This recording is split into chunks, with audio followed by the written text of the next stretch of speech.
안녕하세요. 부모님께 효도하기 참 어렵다고 생각하는 여자입니다. 저희 부모님은 걱정이 많은 분들이세요. 그래서 부모님은 저와 두 오빠에게 이렇게 말씀하시곤 했죠. 돈이나 선물, 이런 거 우린 다 필요 없다. 돈이야 먹고 살 만큼은 있고, 갖고 싶은 게 있으면 우리 돈으로 사면 되지. 우리가 원하는 건 딱 하나야. 너희들 인생만 잘 사는 거. 더도 말고 덜도 말고, 딱 남들처럼 평범하게 물 흐르듯이 말이다. 그래서 우리한테 걱정 안 끼쳐주는 게 너희가 우리한테 해줄 수 있는 최고의 효도야. 그런데 부모님이 원하시는 그 효도를 쭉 이어간다는 게 생각보다 참 어렵더군요. 부모님께 걱정 끼치지 않고 남들 사는 것처럼 평범하게 잘 사는 것이 말입니다. 산다는 게 언제나 생각처럼 흘러가진 않는 법이니까요. 저는 얼마 전에도 부모님을 속상하게 만드는 불효를 저지르게 됐어요. 그건 바로 제 결혼과 관련된 문제였죠. 그런데 그때 일로 인해 저희 부모님은 생각을 조금 바꾸셨는데요. 당시의 사연에 대해 지금부터 여러분께 이야기를 들려드리고자 합니다. 저희 부모님이 걱정이 많아지게 된 건 그만큼 고된 인생을 살아오셨기 때문입니다. 저희 아빠는 속된 말로 첩의 자식이었다고 해요. 그러니까 본부인이 있는데도 할아버지라는 사람이 아빠의 어머니인 저희 할머니를 집에 또 들인 거죠. 할머니는 아빠가 7살 때 돌아가셨고 할아버지는 아빠에게 무관심하셨다는군요. 아빠는 할아버지를 제외한 모든 가족과 심지어 동네 사람들에게까지 항상 손가락질을 받으셨다고 말하셨습니다. 눈 뜨는 게 매일같이 고역이었지. 심지어 학교 애들도 학교 선생님들까지 날 곱지 않은 시선으로 봤으니 말이야. 아빠는 결국 17살 때 학교고 뭐고 도망치듯 그 집을 나왔다고 했습니다. 그 뒤로 아빠는 이 일 저 일 안 해본 일 없이 닥치는 대로 일하며 입에 풀칠을 했다고 해요. 나도 난데 이 사람 처지도 참 딱하다 싶었다. 난 15살 때부터 부모님이 오빠들 뒷바라질 하라고 해서 학교를 억지로 그만두고 봉제 공장에 다녔어. 그러다 성인 돼서 또 부모님이 가라는 곳에 팔리듯이 시집을 갔는데 글쎄 애가 안 생기지 뭐니. 결국 난 결혼한 지 5년 만에 대놓고 다른 여자를 데려온 남편이랑 시부모에게 쫓겨났다. 나중에 너랑 네 오빠들을 순풍순풍 잘 나온 걸 보면 문제는 분명 그놈이었는데 당시에 내가 안 생기면 무조건 여자 탓을 하는 사람이 많았지. 친정에선 창피하다며 집에 얼씬도 말라기에 난 혼자 식당 일을 하며 힘들게 살았어. 그러다 시장 상인분들 소개로 근처 공장에서 일하던 네 아빠를 소개받은 거야. 그렇게 두 분은 서로를 만나 드디어 늦은 행복을 찾으셨다고 합니다. 하지만 결혼 후에도 두 분의 삶이 결코 순탄치 않았어요. 저희 가족은 제가 아직 많이 어렸던 시절 서울로 이사 오며 한 반지하 집에 터를 잡았었대요. 그런데 어느 날엔 그 집이 그만 홍수 때문에 침수가 되어버렸다고 합니다. 그때 집안 가재도구들 대부분이 망가지거나 유실되어 두 분은 어린 우리 삼남매를 데리고 한동안 더더욱 힘겹게 사셔야 했다고 해요. 이후 겨우 숨을 돌렸다 싶었더니 이번엔 작은 오빠가 혈액암인 백혈병에 걸렸다는군요. 그때쯤부터는 저도 기억이 났어요. 오빠가 투병하는 내내 부모님은 아주 많이 힘들어하셨죠. 여보, 우리 한범이 잘못되기라도 하면 어쩌죠? 왜 남들은 평범하게 잘만 사는데 우리한테만 이렇게 불행한 일들이 닥치는 걸까요? 대체 우린 언제쯤이 돼야 딱 남들만큼이라도 평범하게 살 수 있죠? 다행히 오빠가 지금은 튼튼해졌지만 오빠가 투병하는 몇 년 내내 부모님도 저와 큰오빠도 아주 힘겨운 시간을 보냈어요. 그래도 작은 오빠의 병이 나으며 차차 집이 많이 안정됐습니다. 부모님은 제가 고등학생 땐 같이 돼지곱창집을 차려 운영하기 시작하셨어요. 그리고 곱창집은 다행히 매출이 꾸준히 나와 안정되게 자리를 잡았죠. 두 분은 이제야 우리 운이 트이려나 보다며 안심하시더군요. 그렇게 항상 안정되고 평범한 삶을 동경하며 살아오신 두 분은 항상 우리에게 딱 남들만큼만 행복하게 잘 살아라. 더도 말고 덜도 말고 그게 최고의 효도다. 라고 말씀하신 거예요. 두 분이 생각하기에 그것이 바로 자식들이 가장 행복해질 수 있는 길이라고 믿으신 겁니다. 공부해서 좋은 대학 가야 해. 그래야 너희들은 평생 돈벌이 걱정하고 사니 아빠, 엄마랑 다르게 살 수 있어. 꼭 대학 나와서 안정적인 직장을 얻어야 한다. 두 분은 무조건 대학을 나와 크고 안정적인 직장을 들어가는 게 인생 성공이라고 생각하셨습니다. 저는 부모님이 살아온 인생을 떠올리면 너무 가슴이 아팠어요. 때문에 두 분 속을 썩이지 않기 위해서라도 정말 열심히 공부했습니다.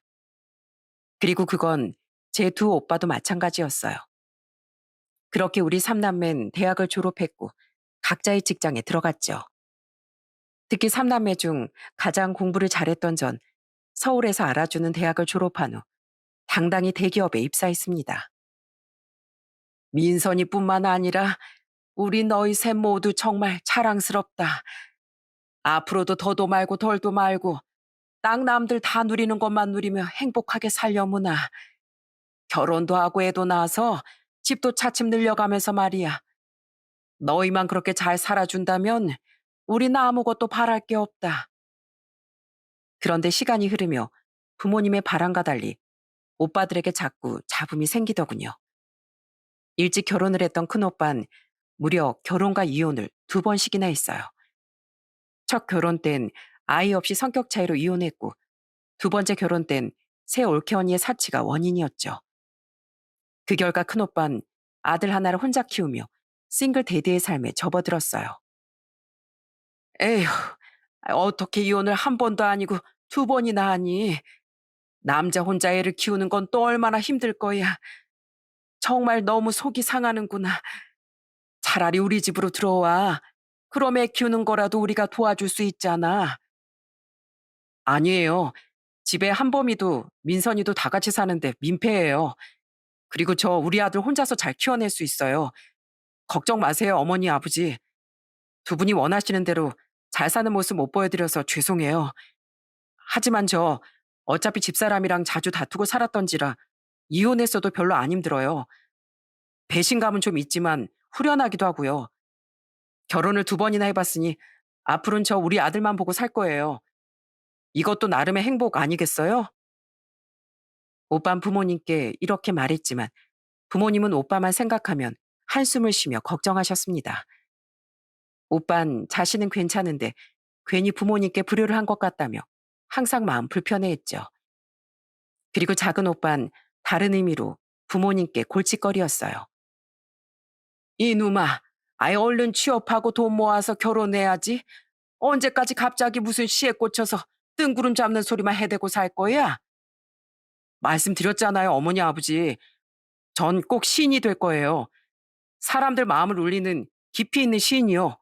두고 보세요. 오빠는 첫 회사가 문을 닫으며 백수가 되었습니다. 그런데 그때 한창 독서 모임을 나가더니 시인이라는 배고픈 직업에 대한 꿈이 생겼더라고요. 그러면서 갑자기 하라는 취업은 안 하고 시를 쓰기 시작한 겁니다. 그나마 본인 생활비는 편의점 아르바이트 등을 하며 벌어서 썼는데 그 돈으로 오빠는 취업 준비인커녕 전국 방방곡곡 여행을 다녔어요. 영감을 얻어야 한다며 말이죠. 하지만 오빠는 그 긴 시간 동안 한 번도 공모전 같은 곳에 당선되지 못하더군요. 오빠, 물론 문학의 정답은 없지만 이 정도면 오빠는 시에 소질이 없는 거 아닐까? 이제 그만 시는 취미로 쓰고 취업 좀 해. 우리 부모님 오빠 때문에 애간장이 다 녹으시겠어. 나도 부모님껜 죄송해. 근데 꼭 취업해서 돈만 벌고 사는 게 행복은 아니잖아. 시 쓰는 건 내 행복 그 자체야. 소질이 없을 수 있지만 그래도 꾸준히 쓰고 노력하면 분명 세상이 날 알아줄 거야. 부모님은 그런 오빠를 보며 땅이 꺼질 듯 한숨만 쉬셨습니다. 저는 오빠들을 좋아했지만 부모님이 너무 안쓰러웠어요. 민선이 너라도 그 좋은 회사 잘 다니고 있어서 다행이구나. 부디 이대로 무사히 결혼해서 자식도 낳고 행복하게 살아다오. 나랑 네 엄만 네 오빠들과 달리 네 걱정은 정말 하나도 안 한다. 널 보면서 우리가 그나마 안심하고 살아. 저는 부모님께 효도하기 위해서라도 오빠들과 달리 아주 평범한 삶을 살고 싶었습니다. 그런데 솔직히 결혼이라는 게 마냥 쉽진 않았어요. 아무래도 월급 많이 받는 대기업이다 보니 저는 회사 일이 많고 바쁜 편이었거든요. 괜히 조건 따지며 소개팅 하기도 싫고 회사에서 눈 맞을 일도 없었다 보니 결혼은커녕 연애 자체가 쉽지 않았죠. 그러다 저는 나이 38에 생각지도 못한 고백을 받게 됐어요.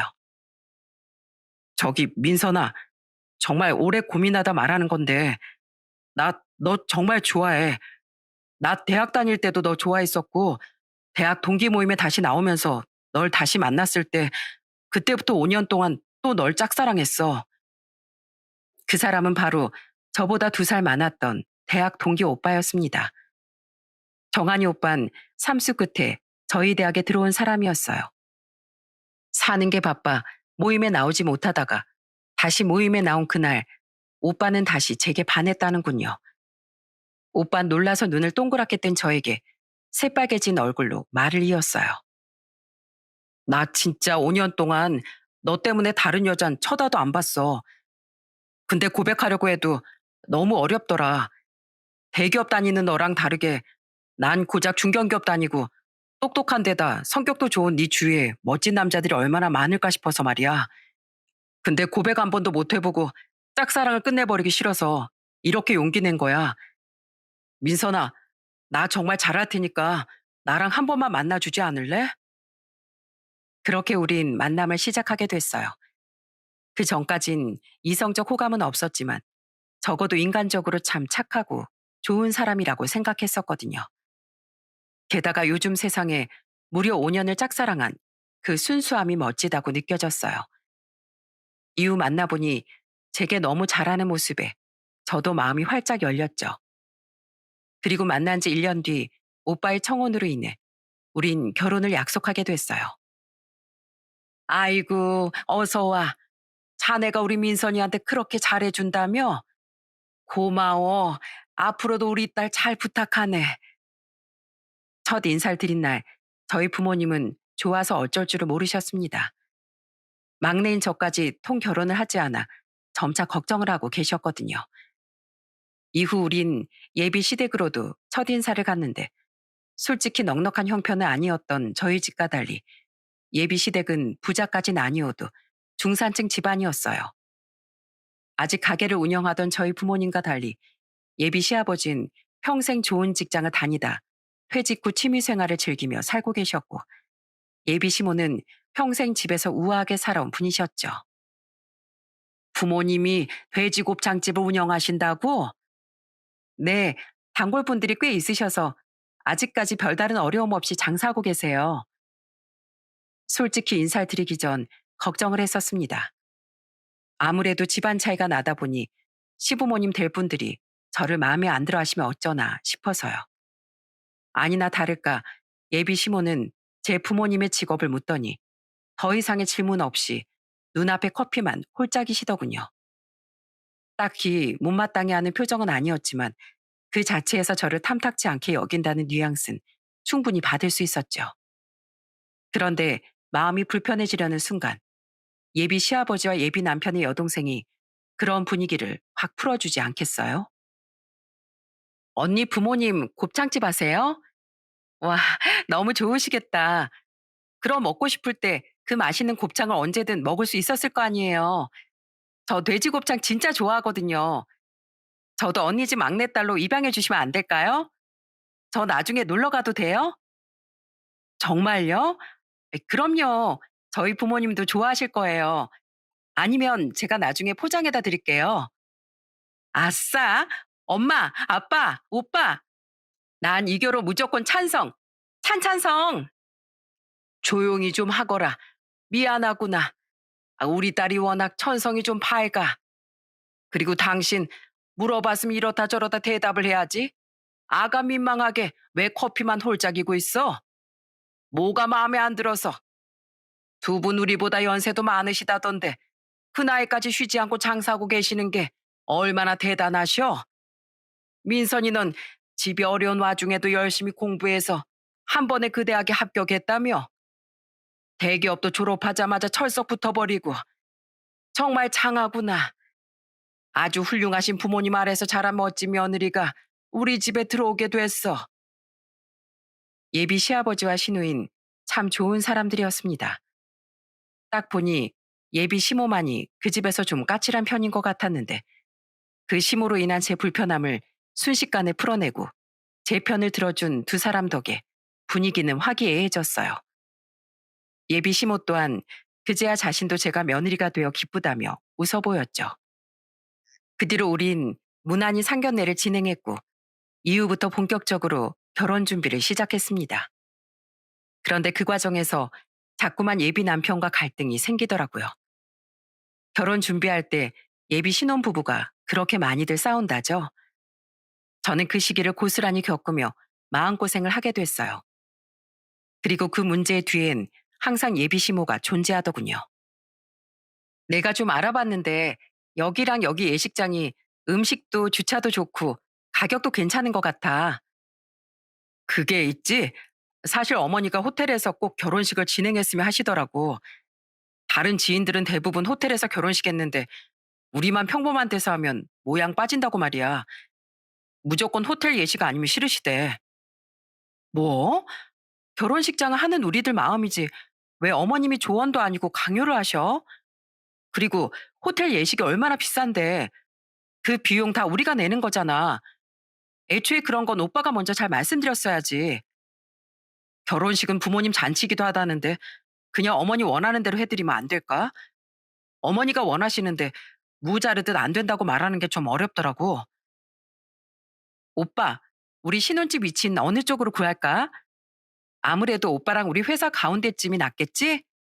아니면 둘 다 출퇴근이 그나마 가깝고 집값도 서울보단 저렴한 수도권 지역 쪽으로 알아볼까? 그게 사실 어머니가 지금 우리 가족 사는 집 근처에 신혼집을 얻었으면 하시더라고. 그럼 가족끼리 서로 만나고 살기도 편하지 않냐면서 말이야. 또 어머님이야? 오빠 생각은 없어? 그리고 거긴 우리 회사에서 너무 멀잖아. 친정에선 더더욱 멀고 너무 내 입장은 생각 안 해주는 거 아니야? 오빠는 왜 내 입장은 생각도 안 하고 나한테 어머니 말씀을 생각 없이 전달만 해. 아니, 그래도 같은 서울 내인데 상관없지 않을까 싶어서. 그리고 우리 부모님이 신혼집에 돈도 3억이나 보태주시는데 그 돈이 한두 푼도 아니고 그 정도는 좀 들어드려도 되지 않을까? 난 괜찮다는 거 오빠가 아버님이 준다는데 왜 안 받냐면서 꾸역꾸역 돈 받아오는 거잖아, 그 돈. 그리고 거기엔 오빠랑 나랑 모은 돈도 보태는데 내가 무슨 팔려가? 그럴 거면 나 그 도움 안 받아. 내가 행복하려고 하는 결혼인데 왜 결혼과 동시에 내가 더 힘들어져야 돼? 아, 알았어, 알았어. 어머니랑 다시 얘기해 볼게. 결혼식장부터 신혼집 위치, 상견례 후 미리 서로 적응하자며 한 달에 한 번씩 집으로 오라던 요구 등등. 예비 남편은 무슨 우체부처럼 시모의 전원을 제게 전하기 바빴어요.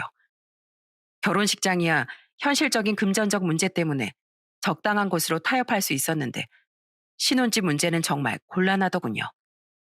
게다가 초대받아서 예비 시댁에 가면 예비 시모는 늘 제게 설거지나 요리, 하다못해 과일 깎기라도 못 시켜서 안달이었어요. 그렇게 자꾸 부려먹을 거면 왜 아가를 초대해? 이리 와라 민선아. 손님이 무슨 일을 하니? 여기 와서 앉아. 내가 뭘 일을 시켜요. 그냥 시집 오기 전에 미리미리 며느리 교육 시켜주려는 거지. 이미 한 가족이나 마찬가지인데 무슨 손님이에요. 결혼식을 안 올렸는데 당연히 손님이지. 그리고 결혼해도 누가 애들이 이렇게 자주 불러? 요즘엔 세상이 달라졌어. 세상이. 맞아, 엄마. 나중에 난 결혼하면 엄마 같은 시어머니 생길까봐 벌써 무섭다. 대체 왜 그래? 그리고 오빠, 새언니야 거절하기 힘들어서 이렇게 온다지만 애초에 엄마가 불러도 오빠가 미리미리 막아줘야지. 답답하다, 진짜. 왜? 아, 어차피 가족들 사이인데 미리미리 친해지면 좋지. 그리고 시어머니랑 며느리가 같이 집안일 하는 모습이 얼마나 아름다워. 어차피 예비 시모가 제게 일을 시키려고 해도 예비 시아버지와 시누이가 먼저 나서줬기에 몸은 힘들지 않았습니다. 때문에 좀 불편하더라도 거절할 수 있었지만 우선은 몇 번 예비 시모의 초대에 응했던 거죠. 하지만 이 결혼이 정말 맞는 건지에 대한 의구심은 자꾸 제 안에 쌓여갔어요. 예비 시모도 불편했지만 원래는 안 그러던 사람이 결혼할 때가 되니 효자가 된 건지 자꾸만 예비 시모의 의견을 전달하던 예비 남편에게 너무 실망스러웠거든요. 그뿐 아니라 은근히 자신의 집에서 3억이나 해주는 걸 빌미로 제가 지고 들어가는 게 맞다는 뉘앙스를 풍기기도 하고 며느린 시댁에서 당연히 일하는 사람이라는 생각을 하는 것 같아 더더욱 말이죠. 난 결혼 준비를 시작한 후로 오빠가 아니라 어머님이랑 결혼하는 느낌이야. 오빠가 계속 이런 식이면 난 이 결혼 진지하게 다시 생각해 봐야 할 것 같아. 이대로는 안 되겠다 싶어 저는 예비 남편에게 진지하게 제가 느낀 문제점들을 이야기했습니다. 그러자 그제야 예비 남편은 자신이 다 고치겠다며 싹싹 빌더라고요. 하지만 그 뒤에도 이미 실망한 제 마음은 좀처럼 전으로 되돌려지지 않더군요. 그러던 어느 날 집에 있던 전 거실에서 통화하던 엄마의 목소리를 듣게 됐어요. 우리 민선이? 아이 그럼 결혼 준비 잘하고 있지. 시댁 어른들도 좋은 분들인가 봐. 감사하게도 애들 집 구하는데 큰돈까지 보태주신다고 했다니까. 돈이 문제가 아니라 우리 민선이 나랑 다르게 적어도 돈 때문에 고생하면서 살진 않겠다 싶어서 참 안심했어. 우린 아무것도 안 해주냐고? 해줘야지 당연히. 애들 돈은 다 직구하는데 보탠다길래 우린 혼수해주기로 했어. 마음 같아선 사돈 어른들만큼 크게 도와주고 싶은데 형편이 안 돼서 속상하지 뭐. 에휴, 우리 딸은 결혼해서 정말 잘 살아야 할 텐데 내가 우리 두 아들만 생각하면 한숨 쉬느라 수명이 10년은 줄어든 것 같아. 그나마 우리 민선이라도 남들처럼 잘 살아서 정말 다행이야. 그런 엄마의 말을 듣자 참 심란했습니다. 이미 결혼이 여기까지 진행된 와중에 그런 몇 가지가 걸린다고 무작정 결혼을 뒤엎는 게 옳은 행동인가 싶었죠. 무엇보다 제가 파혼을 하면 속상해 하실 부모님 생각에 많이 망설여졌어요. 그런데 그 와중에 결국 제가 이 결혼에 대해 단단히 마음이 돌아서게 된 결정적 사건이 발생했죠. 예, 나 너희 회사 앞 카페인데 잠깐 좀 나와보거라. 내가 줄 게 있어서 말이야. 지금요? 저 곧 회의 들어가야 하는데 급한 일이세요, 어머님? 그냥 뭐 좀 주기만 하면 돼. 아, 내가 여기까지 왔는데 며느리 돼 내가 내려와 보지도 않을 거야? 얼른 와라. 어느 날 오후 예비 시모는 갑자기 제 회사 앞으로 절 찾아왔더군요. 회의 준비로 정신없던 전 결국 한숨을 쉬며 회사 앞 카페로 향했어요. 그리고 바쁜 저를 불러낸 예비 시모가 내민 종이 한 장을 보고 저는 기가 차서 헛웃음이 나고 말았습니다. 이게 예단 혼수 목록이라고요? 그래, 다 해서 한 3억 원어치 될 거다. 꼼꼼히 확인해서 우리 집으로 보내도록 해라. 혼수 예단을 3억 원어치요? 그래야 공평하지 않니? 우리가 집값에 3억 보태주기로 했잖아. 그럼 혼수는 너희 부모님이 해주기로 하셨으니까 예단까지 합하더라도 우리가 하는 만큼 해주셔야 우리도 손해가 아니지. 어머님, 저희 집은 이만한 사정 안 되는 거 아시잖아요. 그럴 여유가 있으셨으면 애초에 저희 부모님이 그만큼 집값에 보태주셨겠죠.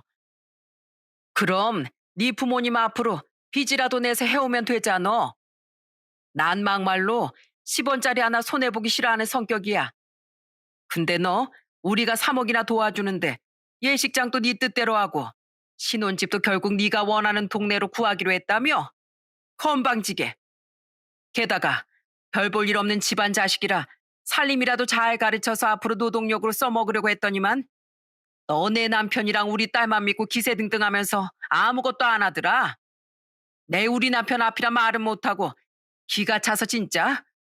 그나마 내 마음 알아주는 건 효자인 우리 아들밖에 없었어.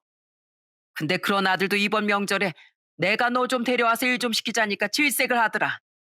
어차피 결혼하면 다 할 거니까 결혼 전까지만 좀 참으라나 뭐라나. 분명 여우 같은 네가 조종한 거지? 예비 시모는 제게 무려 10가지 예단 혼수 목록을 적어 가지고 온 겁니다.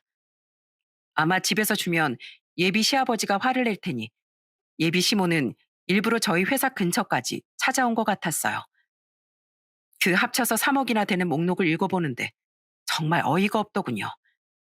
우선 저희 신혼집에 들어갈 혼수는 그 10가지 중 제일 첫 줄에 적혀 있었어요. 신혼집에 들어갈 고급 혼수 전반이라는 간단한 말로 말입니다. 그리고 그 아래서부턴 전부 시댁과 관련된 물건들이더군요. 예비 시모의 보석 세트, 예비 시부모의 수입산 고급 침구 세트, 예비 시부모와 시누이의 맞춤 예보, 최고급 수입 브랜드 고급 그릇 세트, 최신형 TV와 냉장고, 예비 시아버지 수입차, 또 친척들 고급 이불 세트까지 말이죠. 마지막으로 제일 기가 막혔던 건 모든 물건을 사고도 3억에서 부족한 금액만큼은 예단비로 보낼 것이라는 10번째 문항 때문이었습니다. 제가 어이없어 하는 와중에 예비 시모는 제 앞에서 계속 자기가 하고 싶은 말을 떠들어대고 있었어요. 계속 우리 아들 조종해서 요리조리 빠져나가니까 나 아예 다른 거 말고 똑같이 돈으로 받아내야겠다. 그래서 그 혼수 예단 목록 적어온 거야. 너 표정이 왜 그러니? 뭐 불만 있니? 설마 받은 만큼 시댁에 봉사하긴 싫고 그렇다고 똑같이 돈으로도 못 토해내겠다. 이거야? 솔직히 예비 시모의 말에 대답할 가치도 못 느끼겠더군요. 게다가 당시 정신도 없었던 게 회의 시작할 시간이 거의 다 되어 제 휴대폰에선 재촉 전화가 계속 걸려오고 있었어요. 때문에 저는 그 말 같지도 않은 목록이 적힌 종이를 들고 그냥 일어나 버렸습니다. 어머님, 우선 알겠어요. 제가 지금 빨리 회의 들어가 봐야 해서요. 죄송한데 먼저 가보겠습니다. 너 알았다고 한 거다. 다 구하느라 늦게 보내지 말고 사는 대로 하나씩 우리 집으로 다 보내. 기다린다 그럼. 제가 별말 없이 알았다고 하자 그제야 예비 시모는 얼굴에 화색이 돌더군요. 제가 사무실로 올라가며 손으로 구겨버린 게 그 종이뿐 아니라 결혼에 대한 마음 그 자체임은 꿈에도 모르고 말이죠. 그날 복잡한 심경으로 회의를 끝낸 전 퇴근길에 예비 남편에게 전화를 걸었습니다. 이 결혼은 못하겠다고 마음먹었으니 예비 남편에게 파혼 이야기를 꺼내려고 말이죠.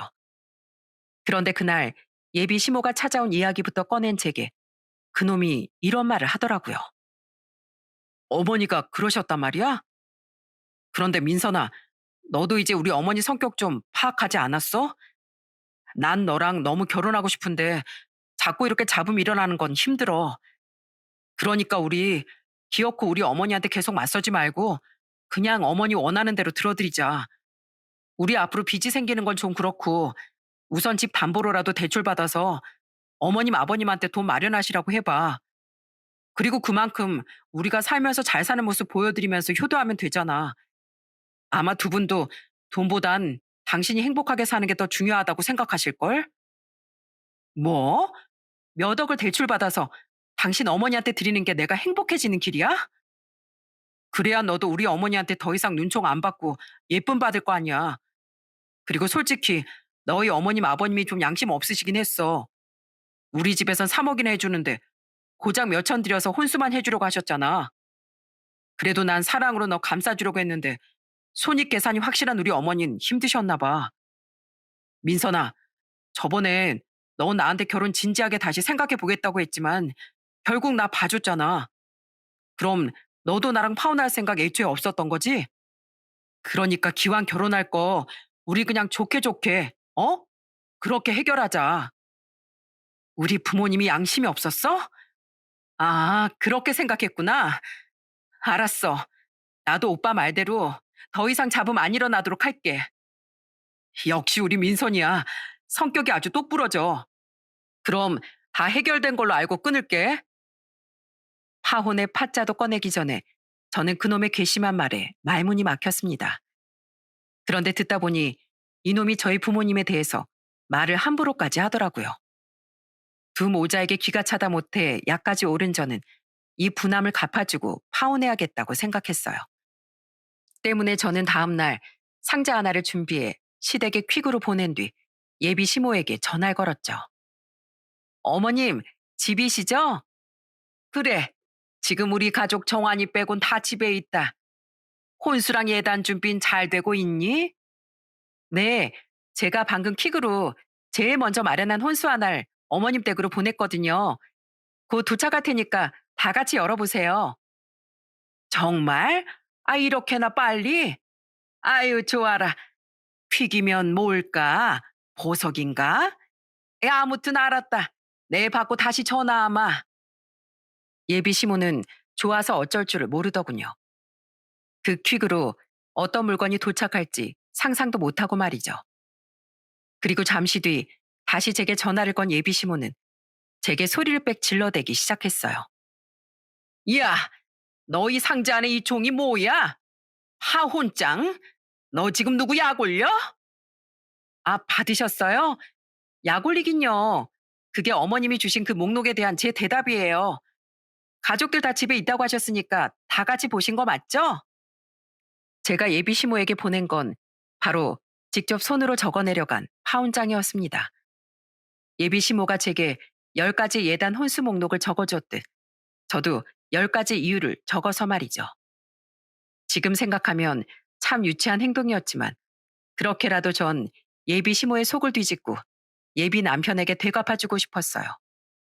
저희 집안 사정을 뻔히 알면서도 3억이나 되는 예단과 혼수를 요구한 예비 시모에게도 저희 부모님이 얼마나 힘들게 자식들을 키워주셨는지 다 들었으면서 감히 양심 없다는 망언을 한 예비 남편에게도 말입니다.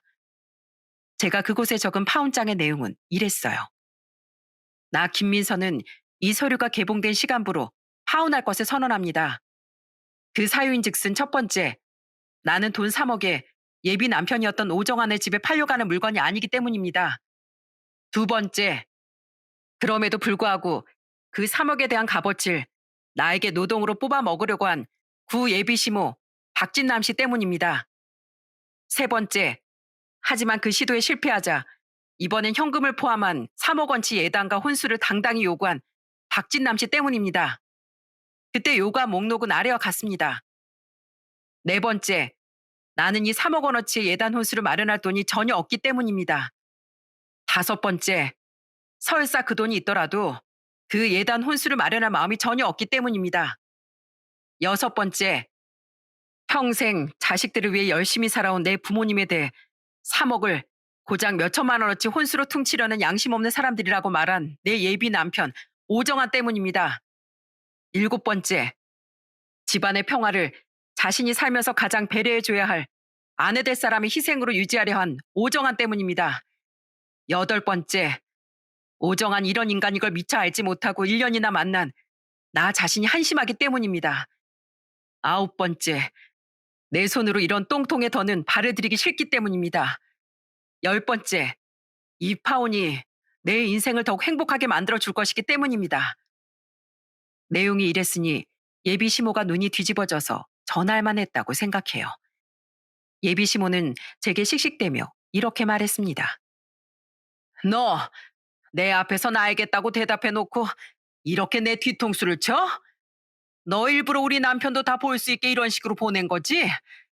나 우리 남편한테 네가 먼저 나서서 그만큼 예단 혼수하겠다고 했다고 거짓말 해놨단 말이야. 근데 이 종이로 다 들통났잖아. 파혼을 하려면 조용히 날 것이지 이 독한 것 같으니라고. 전 그저 조용히 파혼장만 보냈는데요. 지금 조용하지 못한 건 바로 어머님이세요. 이게 어디서 말장난이야? 이야, 나 너 때문에 방금 남편한테 생활비 카드 뺏겼어. 앞으로는 10원짜리 한 장까지 허락받고 쓸 처지가 됐다고. 아, 진짜 내가 기가 막혔어 원. 이래서 가난한 집 인간들은 상종하는 게 아니라니까. 상견례 때 너희 부모가 입은 구질구질한 옷 보니까 집안 수준 알만하더라. 그랬으니 꼴랑 3억도 없어서 어른한테 이렇게 되바라지게 이딴 짓이나 하지? 네, 저희 집에 꼴랑 3억은 없는데요. 그래도 저희 부모님이 어머님보단 부자인 것 같네요. 어머님은 그 3억이 있어도 마음이 풍족하지 못하시잖아요. 그러니까 고작 입은 옷 가지고 사람한테 수준 같은 말을 운운하는 거 아니겠어요? 그리고 저도 원래 그렇게까진 안 했는데요. 어머님, 아니 아줌마 아들이 제 부모님을 모욕하더라고요. 그래서 저도 열받아서 똑같이 어머님 속 뒤집어 놓으려고 그 파운장 보낸 거예요. 아줌마 손해보는 거 가장 싫어한다고 하셨죠? 그런데 그런 지독한 행동이 결국 아줌마한테 이렇게 더 큰 손해를 가져다 준다는 거 잊지 마세요. 뭐? 아줌마? 근데 이게 진짜? 어? 여보, 담배 피우러 나간다더니 왜 벌써 들어왔어? 이 여편 내가 진짜 라이터 두고 나가서 금세 다시 들어왔다가 나 당신 통화하는 소리 다 들었어. 당신은 도무지 안 되겠어. 그나마 조금씩 주기로 했던 최소한의 생활비도 안 줄 거고 앞으로 집에 필요한 식재료 생필품 다 내가 살 거야. 그러니까 당신은 돈 필요하면 나가서 직접 벌어서 쓰던지 해. 싫으면 이혼하든가. 이제 시어머니 될 사람도 아니겠다. 저는 아줌마라고 부르며 소리쳤습니다. 그런데 그때 예비 시모의 휴대폰을 빼앗은 건지 휴대폰 너머에서 이번엔 예비 시아버지의 목소리가 들려오더군요. 민선아, 우선 내가 미안하구나. 세상에, 난 너랑 사돈 어른들한테 어디서 갑자기 돈이 났나 싶었지. 아이, 설마 이 사람이 직접 너한테 그런 욕을 했을 거라고는 생각도 못했다. 이 못된 집사람 대신 내가 정말 대신 사과하마. 그러니까 민선아, 우선 진정하고 이 파혼 다시 한 번만 생각해주면 안 되겠니? 죄송한데 아버님, 전 제 인생 제 손으로 꼬는 일을 못하겠어요. 비단 어머님뿐만 아니라 파혼장에도 적었듯이 전 정한이 오빠한테도 너무 실망했어요. 그동안 아버님은 저한테 참 잘해주셨는데 정말 죄송하게 됐습니다. 부디 앞으로 잘 지내세요. 그날 예비 시아버지가 예비 시모에게 한 말을 들어선 아마 그 뒤 한 번도 자기 손으로 돈을 벌어본 적 없던 예비 시모는 그 나이에 어디 나가서 일을 해야 하지 않았을까 싶어요. 아니면 예비 시아버지 눈치를 보며 조금씩 생활비를 받았으며 살던가 말이죠. 뭐 거기까진 제 알 바가 아니지만은요. 그리고 잠시 뒤 자신의 가족에게 연락을 받은 건지 이번엔 예비 남편이 제게 전화를 걸었더군요. 민선아, 이게 다 무슨 일이야? 나 방금 동생한테 전화 받았어. 하온이라니. 너 저번엔 분명 내가 말했잖아. 더 이상 잡음 일어나지 않게 하겠다고. 아예 이 결혼 자체를 싹 정리해서 잡음 다 없애버렸잖아. 뭐가 문제야? 민선아, 너 진짜 이럴 거야? 너희 부모님이 얼마나 속상해 하시겠어. 그 짜증나는 입에 우리 부모님 올리지도 마. 오빠는, 아니 넌 내 부모님을 욕되게 말한 순간 이미 내 인생에서 영원히 아웃이었어. 나 좋다고 하도 간이고 쓸개고 다 줄 것처럼 굴어서 진짜 성격이 이런 인간인 거 까맣게 몰랐지 뭐야? 그래도 결혼 준비하면서 네 실체를 알게 돼서 얼마나 다행인지 몰라. 야, 집안 다 빼고 너랑 나 둘만 보면 내가 훨씬 아깝거든? 직장도 벌이도 얼굴도 하다못해 성격도. 근데 어디서 감히 자기 노력으로 얻은 것도 아닌 돈 가지고 내 부모님한테 그딴 말을 해? 앞으로 살면서 내 눈에 띄면 너 가만 안 둔다. 민선아, 어떻게 이럴 수가 있어? 내가 널 5년이나 어떤 마음으로 짝사랑했는데 이게 다 우리 어머니 때문이야. 따지고 보면 다 우리 어머니 때문에 우리 이렇게 된 거잖아. 안 그래? 그냥 내가 앞으로 어머니 안 보고 살게. 그러니까 파혼 취소해줘. 어? 나 너 없이 못 살아. 뭐 이런 비겁한 인간이 있어. 우리 파혼 사유는 네 엄마 때문도 있지만 결국은 다 네가 문제였던 거야. 아휴, 입 아파서 일일이 말하기도 싫으니까 집에 가서 내가 보내준 파혼장이나 읽고 제발 새 사람 되라. 끊어. 그렇게 저는 아주 소란스러운 파혼을 했습니다.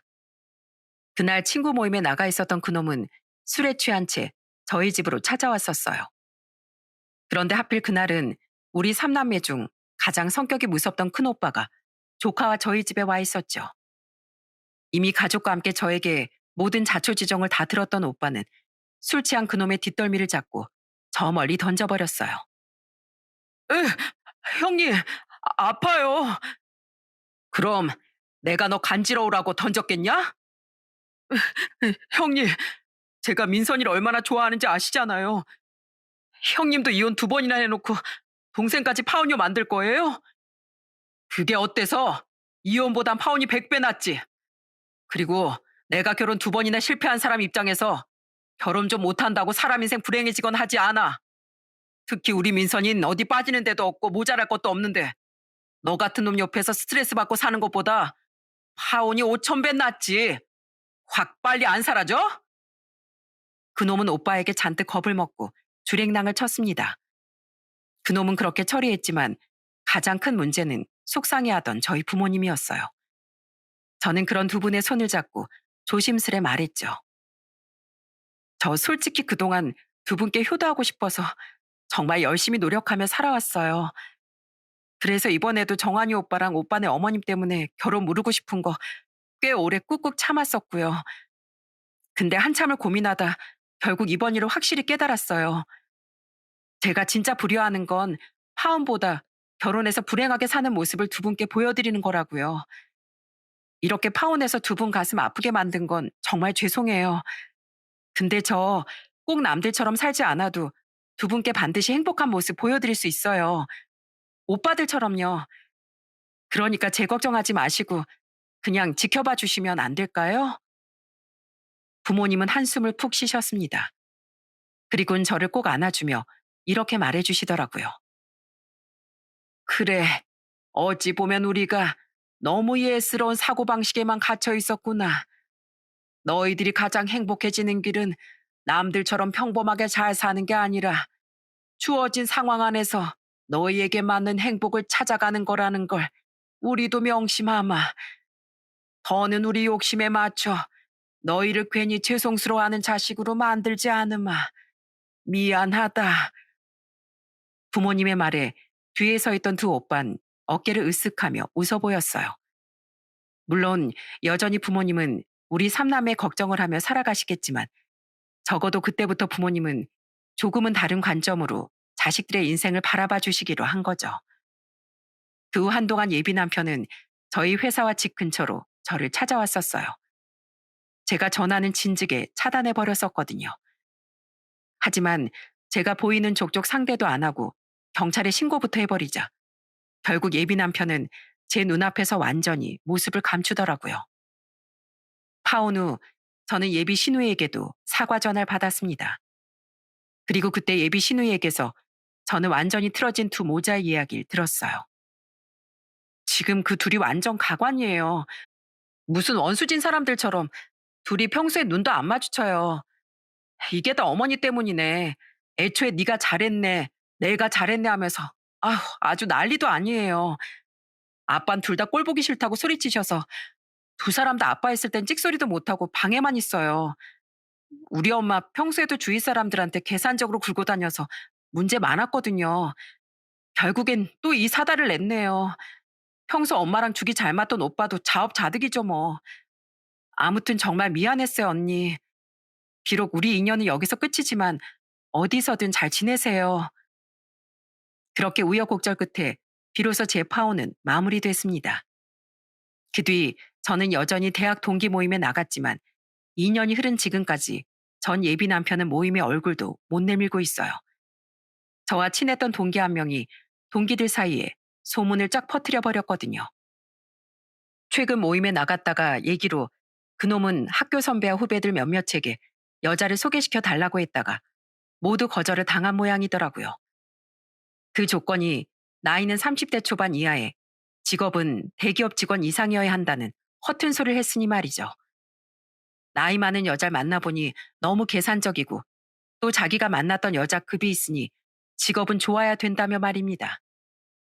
어떤 어리고 능력 있는 여자가 자신보다 능력도 없고 나이는 이미 마흔이 훨씬 넘은 남자를 만나나요? 저와 결혼하려고 하던 사람이 그러고 다닌다고 생각하면 너무 창피해. 전 앞으론 그놈은 생각도 안 하고 그놈 집이 있던 쪽으론 침도 안 뱉으면서 살 생각이에요. 제가 파혼한 이후 부모님이 저희 삼남매에게 하는 말씀이 조금 바뀌었어요. 너희들만 잘 살면 그게 바로 효도다. 남들처럼은 안 살아도 돼. 어차피 요즘은 개성시대 아니냐. 다만 이 세상 보란 듯이 하고 싶은 거 마음껏 하면서 행복하게만 살아다오. 결혼이야 뭐 질질 끄며 불행하게 사는 것보다 안 하는 게 더 행복할 수도 있지. 저희 큰오빤 이번에 다니던 회사를 그만두고 더 높은 연봉을 받으며 작은 회사 이사로 이직을 했습니다. 저도 얼마 전 능력을 인정받아 승진을 했죠. 이렇게 우리 남들처럼 평범하게 결혼하고 아이 낳으며 살고 있진 않지만 나름대로 승승장구하며 안정적으로 살고 있어요. 돈 걱정 없고 부모님 건강하시며 취미 생활도 마음껏 즐기고 사니 이게 바로 행복이라고 생각합니다. 전 앞으로 부모님께 효도하기 위해서라도 비록 남들과는 조금 다른 길을 걸어갈지언정 더 행복하게 살기 위해 노력할 거예요. 아, 작은 오빠의 소식을 빼먹었는데 요즘 부모님은 작은 오빠만 보면 웃음꽃이 피십니다. 어머님, 아버님, 예쁜 며느리 왔어요. 아이고, 우리 며느리 왔구나. 어서 와라, 어서. 오느라 힘들었지? 요즘 입덧은 좀 가라앉았다며? 그래서 너 좋아하는 거 잔뜩 해놨으니까 많이 먹고 싸가지고도 가. 아유, 이 복덩이. 그건 바로 또 시를 쓴다고 바닷가로 여행을 떠났던 작은 오빠가 거기서 묵었던 게스트하우스에서 만난 새언니와 결혼을 했기 때문이에요. 작은 오빠는 자신의 시를 멋지다고 해준 유일한 사람인 새언니를 위해서라면 기꺼이 시를 포기하고 한 집안의 가장이 되고 싶다고 하더라고요. 그리고 정말로 작은 오빠는 시는 취미로 잠시 미뤄둔 채 지금은 열심히 도배 기술을 배워 일을 다니고 있답니다. 새언니를 만나 가정을 꾸리는 게 자신이 두 번째로 찾은 행복으로의 길이라며 말입니다. 가장 부모님 속을 썩였던 작은 오빠가 지금은 그렇게 철이 들고 예비 애아빠까지 된 걸 보면 세상 일은 역시 어떻게 될지 모른다고 생각되더라고요. 부디 지금처럼 저는 두 오빠도 오래오래 행복하고 특히 부모님이 오래도록 건강하시길 바라고 있어요. 부모님도 저도 한때는 행복과 효도에 대한 조금은 틀에 박힌 인식을 가지고 살았습니다. 힘들게 살아오신 부모님은 무조건 남들처럼 튀지 않고 평범하게 살아가는 게 행복이니 자식들이 꼭 그렇게 살길 바라셨어요. 저는 그런 부모님의 바람을 고스란히 채워드리는 게 효도라고 믿었고요. 하지만 큰일을 한번 겪고 나 보니 저희 부모님은 비록 남들과 다르게 살지언정 자신만의 행복을 찾아 나가는 것이 자식이 진정으로 행복해지는 길임을 저는 내가 그렇게 행복해지는 게 부모님을 위한 진정한 효도임을 깨달은 겁니다. 물론 부모님께 선물도 드리고 여행도 모시고 가는 것도 효도이지만 진정한 의미에선 그렇다는 거죠. 그리고 우리의 깨달음에 대한 이야기를 전하고 싶어 저는 이 사연을 보내게 됐어요. 제 썩 훌륭하지 않은 글솜씨가 부디 이 사연에 메시지를 잘 담았으면 좋겠네요. 그럼 전 이만 여기서 제 이야기를 마치겠습니다. 모두 유독 무더웠던 이번 여름 잘 마무리하시고 행복하시길 바랍니다. 감사합니다.